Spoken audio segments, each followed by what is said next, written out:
So last weekend, my friends and I decided to get outdoors and hike what we thought was a hidden gem local trail.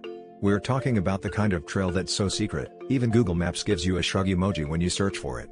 My friend Dan shows up waving the tattered pamphlet from the 1980s he found in his parents' garage, which, he assured us, contained all the directions we'll ever need.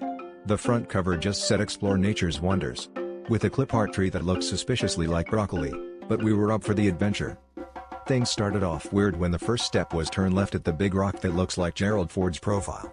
We spent 20 minutes debating which rock was the most presidential before deciding it was the one with the least charisma. The next instruction said, "Walk until you smell progress," which was both inspiring and extremely vague. We pressed on, following a trail that alternated between suspiciously well-manicured grass and ominous warning signs about municipal property. About an hour in, we found ourselves at a chain-link fence with a sign that read "City Water Treatment Plant, no trespassing."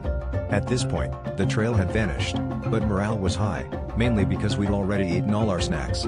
Not wanting to waste the picnic, we set up by the fence and started a new game, Guess That Smell.